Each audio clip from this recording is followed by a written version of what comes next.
grace and law. Twice in this section we read of Israel grumbling. This is a mixture of complaint and unbelief. It highlights both their absence of contentment with God's way and their absence of trust that He will provide. Will they never learn? But then will we never learn? The God of the Red Sea is always the God of the Red Sea. The God of the Exodus is always the God of the Exodus. The God who finished the work of salvation is always the saving God. He never changes, never goes back on His word, never leaves His people, and never fails to keep His promises. It is for this unbelieving, grumbling people that He provides the healing tree and the daily manna. John Newton wrote, "Daily on the manna feeding which He gives them when they pray." Actually, it was when they grumbled. What patience! What forbearance! What love! But the best biblical word is what grace.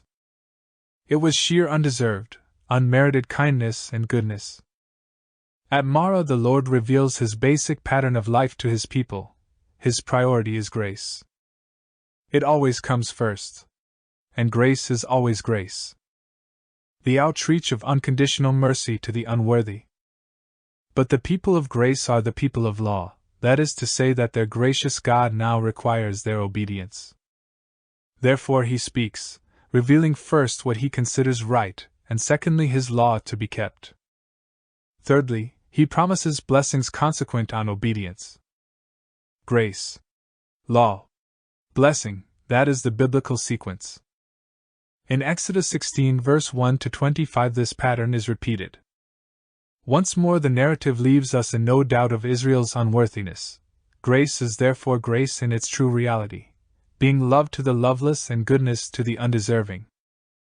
Grace provides regular food, but the provision itself has a built-in test: it must be gathered freshly every day. Nothing else will work. And once more, obedience promotes blessing. Keeping the Sabbath law is accompanied by undecaying manna. Reflection. Were the quails just a miracle of provision or also a miracle of providence? Commentators say Israel's journey intersected with the annual migratory path of the quails.